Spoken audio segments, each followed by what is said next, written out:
श्री सच्चिदानंद सतगुरु साईनाथ महाराज की जय। जेल में साक्षात्कार। अब आगे की कहानी सुने। चीख पुकार एवं शोरगुल सुनकर घर के पीछे रहने वाले काफी लोग इकट्ठा हो गए थे। अतः कातिल वहां से भाग खड़े हुए। पता नहीं वे क्या सोचकर आए थे। उन्हें घर से बाहर निकलने का रास्ता समझ में नहीं आ रहा था। मैंने धीरे से अपने बंधे हुए हाथ खोले, शॉल हटाया और उनके पीछे गई। तब तक कातिल दूसरे दरवाजे से बाहर चले गए थे। मैं डर के मारे उन्हें देख भी ना पाई। योगेश, जो डीएलएफ का सिक्योरिटी गार्ड था, उसने बताया कि उसका घर हमारे मकान के बिल्कुल पीछे है। वह अपनी किचन में सब्जी बना रहा था। उसने मैडम की चिल्लाहट सुनी और उसने देखा कि वे लोग मैडम को अंदर से घसीट कर लॉन्ड्री रूम की तरफ ले गए। वह किचन से भागा और अपने सुपरवाइज़र एवं गार्डों को सचेत कर दिया। वह सब मिलकर मौकाए वारदात पर उन्हें बचाने के लिए अविलंब पहुंच गए। लोगों को इकट्ठा होते देखकर दरिंदे घबरा गए और वे मैडम पर जानलेवा हमला करके भाग गए। उन्हें हम पकड़ न सके। कोठी के एक चौकीदार अनिल ने बताया कि पीछे के सिक्योरिटी गार्ड ने उसे अलर्ट किया और अंदर का रास्ता बंद होने की वजह से वह मैडम तक नहीं पहुंच सका। उसने सिक्योरिटी गार्ड को भी मकान में घुसने नहीं दिया। कुछ ही देर में कातिल घर से बाहर निकल आए और गार्डों को चाकू दिखाकर भागने में सफल हो गए। मैं पेशे से उद्योगपति हूँ। मेरा छोटा सा परिवार है। माता पिता काफ़ी वृद्ध हैं एवं वे घर की दूसरी मंजिल पर रहते हैं। मेरा एक बेटा है जिसका नाम मोहित है। वह 3 साल से कनाडा में उच्च शिक्षा प्राप्त कर रहा है। वह जुलाई में छुट्टियों में घर आया था और सितंबर में वापस चला गया। इस समय उसके एग्ज़ाम चल रहे थे। एग्ज़ाम के बाद वह 22 दिसंबर को वापस घर आने वाला था। मेरी एक बेटी है जिसका नाम पारुल है। वह दिल्ली के एक कॉलेज में पढ़ती है। वह प्राय शाम के 5 बजे कॉलेज से वापस घर लौटती थी। पत्नी नरगिस को बच्चों को पढ़ाने का शौक था। वह घर के पास ही छोटे छोटे बच्चों का स्कूल चलाती थी। वह 4 बजे शाम को घर लौटती थी। वह अपने घर एवं बच्चों से काफ़ी खुश थी। हम गुड़गांव के DLF 3 में रहते थे। यहाँ हमारा एक छोटा सा मकान है। गाड़ियाँ, नौकर चाकर एवं सुख सुविधा के सारे साधन परम पिता परमेश्वर की कृपा से हैं। किसी भी चीज़ की कोई कमी नहीं है। हम लोग घर में बिना किसी भेदभाव के रहते थे और सादगीपूर्ण जीवन व्यतीत करते थे। हमारी किसी से कोई रंजिश नहीं थी और ना हमारा किसी से कोई बैर विरोध ही था। फिर भी ऐसी अघटनीय घटना घट गई। हम किसी पर शक करें और किस पर उंगली उठाएं, सब कुछ समझ के बाहर था। इस प्रकार की घटनाएं अभी तक हम लोग टीवी पर देखते थे या अखबार में पढ़ते थे तो दिल दहल जाता था। आज यही सब हमारे घर में ही घटित हुआ जिसे हम सहन नहीं कर पा रहे हैं। एक सवाल बार बार मेरे मन में घूम रहा था कि इतनी बेरहमी से हत्या करने वाला कौन हो सकता है। क्या हमारा ही कर्मचारी अनिल कातिलों के साथ मिला हुआ है? क्योंकि वह 4 महीने छुट्टी पर रहने के बाद 4 दिन पहले ही ड्यूटी पर आया था। क्या नौकरानी रोजा कातिलों से मिली हुई है जो घर के अंदर थी? उसे कातिलों ने कुछ नहीं किया और अपने चश्मदीद गवाह को छोड़ गए, या फिर हत्यारे घर में लूटपाट करने या डाका डालने के लिए आए थे?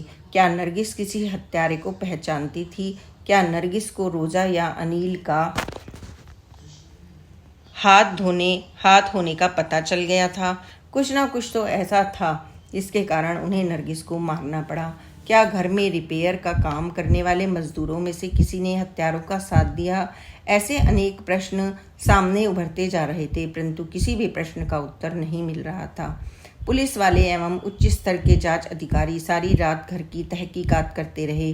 खोजबीन करने वाले कुत्तों को भी रात में ही बुला लिया गया था। पुलिस ने चश्मदीद गवाहों के बयान लिए। कातिलों के रंग रूप व कदकाठी के अनुसार पुलिस ने कातिलों के संभावित स्केच तैयार किए। सुबह तक की छानबीन के बाद भी पुलिस को कोई सुराग हाथ नहीं लगा। मीडिया में रातों रात यह खबर सनसनी की तरह फैल गई। हत्यारों का सुराग मिला या नहीं, यह प्रश्न मीडिया वाले बार बार पुलिस से पूछते रहे। पुलिस जांच पड़ताल करती रही, जोर शोर से तहकीकात करती रही, परंतु हत्यारों का कुछ भी पता न लगा सकी। पुलिस सुरक्षा गार्ड अनिल को भी पूछताछ के लिए थाने ले गई, परंतु कोई महत्वपूर्ण सूत्र हाथ नहीं लगा। दिन गुजरते गए। हर जगह पुलिस की जांच में हम सहयोग देते रहे ताकि हत्यारों का पता लग सके, परंतु पुलिस को कोई कामयाबी नहीं मिली। वह इतनी काबिल नहीं थी कि असली गुनहगारों को पकड़ सके। पुलिस के ऊपर उच्च अधिकारियों एवं मीडिया वालों का दबाव बढ़ता ही जा रहा था।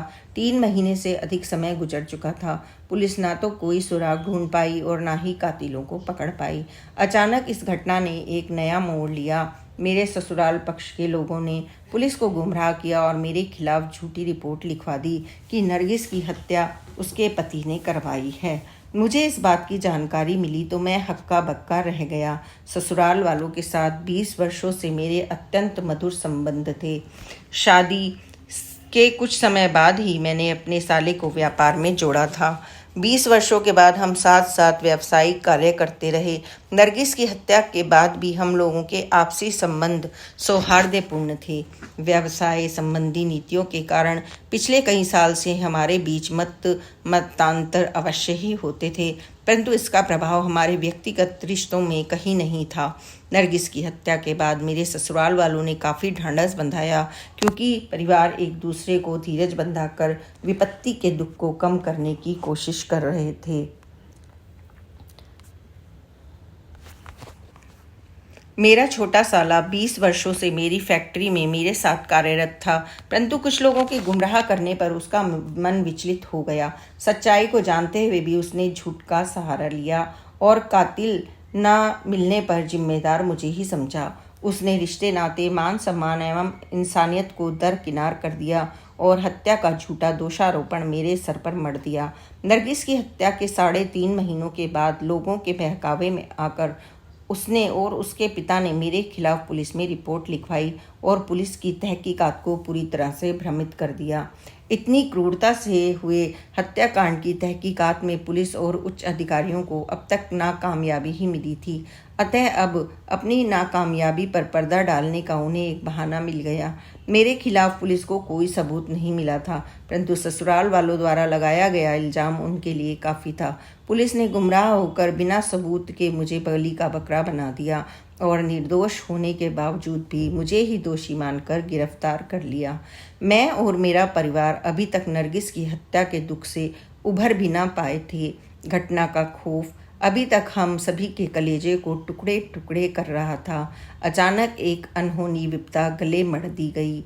मेरे परिवार पर विपत्तियों का पहाड़ टूट पड़ा।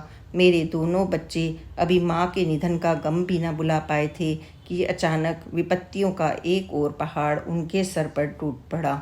श्री सच्चिदानंद सद्गुरु साईनाथ महाराज की जय। Please like and subscribe and share this channel. Om Sai Ram, Jai Sai Ram, Om Sai Ram.